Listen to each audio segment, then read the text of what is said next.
Probably the first player since LeBron to be as hyped and then live up to it. He's going beyond that this past weekend when he confronted Draymond Green, basically just stood up to him. It's great to see a superstar do that. And then the other side to that, of course, is the news that he gets hurt, suffers a calf injury, and that seems to be a theme for the last several seasons in the NBA. Victor Wembanyama missed yesterday's win over Sacramento with what the team called left calf tightness.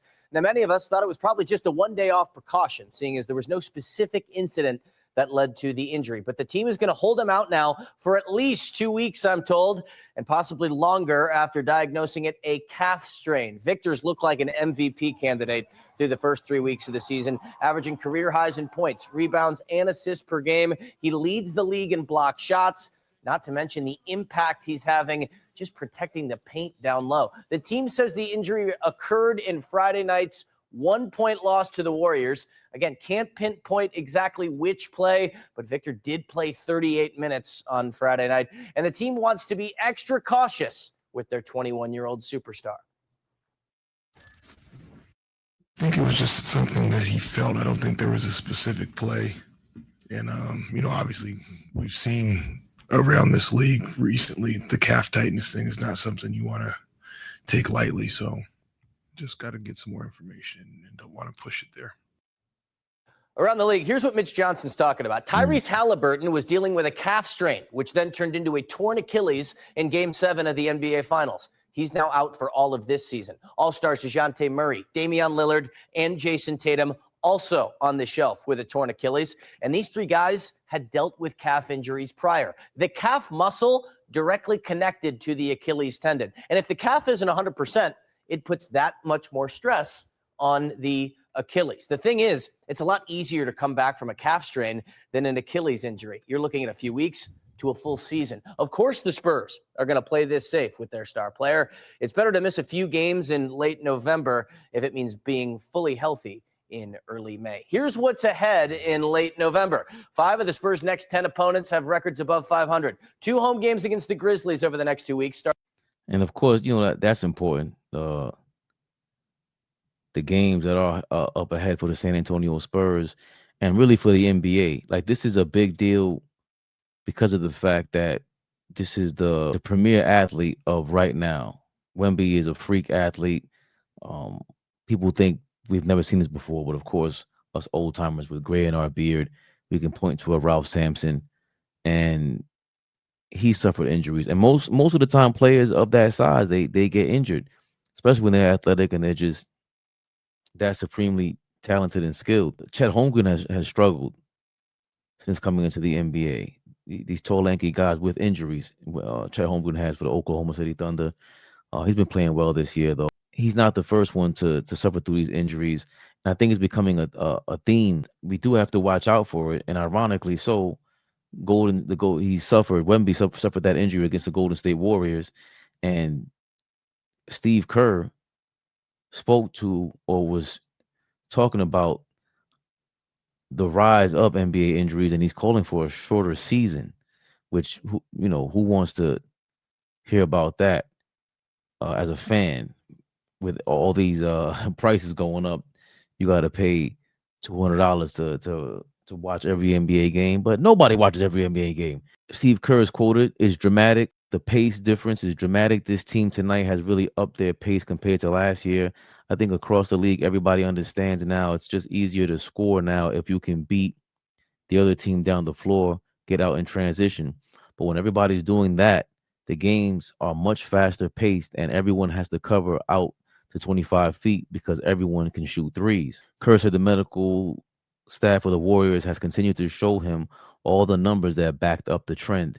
Over the last few days, star players Giannis Antetokounmpo, Victor Wembanyama, and several other players have been sidelined for prolonged stretches because of various soft tissue injuries. "We have all the data," Kerr said. "Players are running faster and further than ever before, so we're trying to do the best we can to protect them, but basically have a game every other night, and it's not an easy thing to do."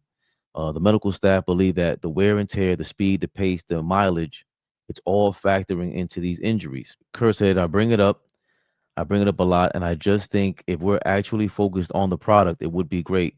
We literally have not had a single practice on this road trip, not one. We've gone a week or longer, 8 days, not one practice. It's just game, game, game. So not only is there no recovery time, there's no practice time. What was different back in the day, you did have 4 and 5 nights. That's 4 games in 5 nights he's referring to, which was not great. But then you'd have 4 days before your next game. So you take a day off and you'd actually have a couple of good practices in scrimmage. So there's no easy answer here. Kerr also said the league has done a great job of trying to protect players by not overloading the schedule with 4 games in 5 nights, but he's noted several times during the year that now it feels like teams play basically every other night. He estimated that the Warriors have had maybe 3 or 4 actual practices since the regular season began in late October. The Warriors have started off with a brutal schedule to begin the year, one that Kerr has tried not to use as an excuse for his team's up and down start, but it's hard to ignore given the sheer volume of games. He also said this Wednesday night will be our 17th game in 29 days, 13 cities. So between rest time and travel, there's very little opening for a practice. Everything has to be based on a formula that involves 2 conferences and how many games you're playing against the other teams and all that. But 72, 75, somewhere in there would make a dramatic difference for the players.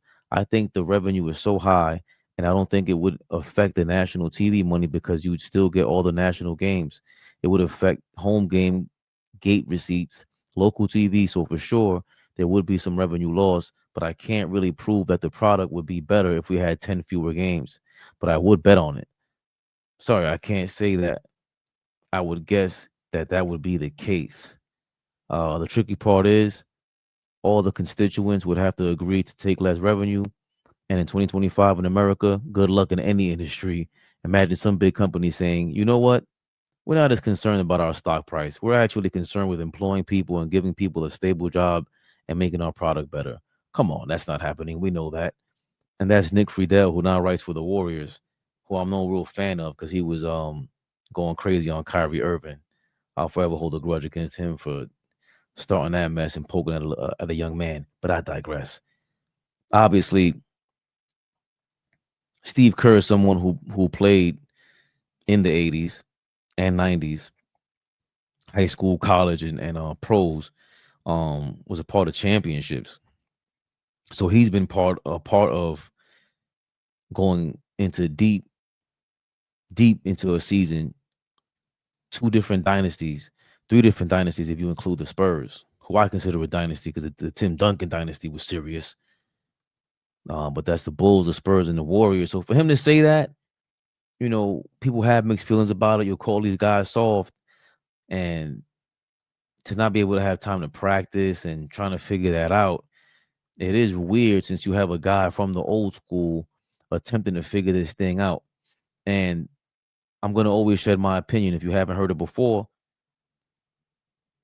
When you got rid of the big man, this is what happens. And I think in football, it's similar to where, guys are not going to have as many concussions because you're trying to get rid of those big hits. But you're going to see a lot more ACL tears and wear and tear on the soft tissue, which in the tendons, which hold together the bones and important body parts. So I think the product will always suffer due to injuries, and the guys who were able to take on the attrition was the big man, and you took away just what basketball was. It wasn't invented for 5 guys to be able to dribble the ball and shoot up court. And you're seeing an NBA championship coach, an NBA championship role player on several different teams state how difficult it is to play defense today. Forget the rules. He's just speaking to the play style, which is just shoot the ball up, and this is how you're able to score. And everyone's playing that way. I think running a full court press on a defensive end was up like 33% at a certain point this season because people know you have to run a full court press after a made basket to slow a team down so that they don't push the ball up court.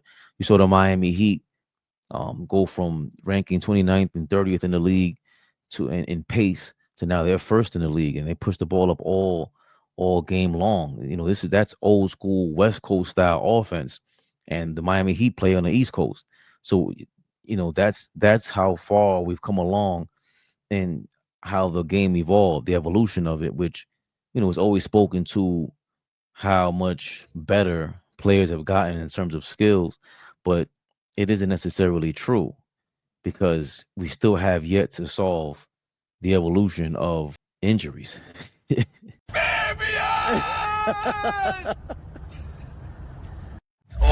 AllBall TV. They scared, but I'm not. They don't like comentario. Y suscribe.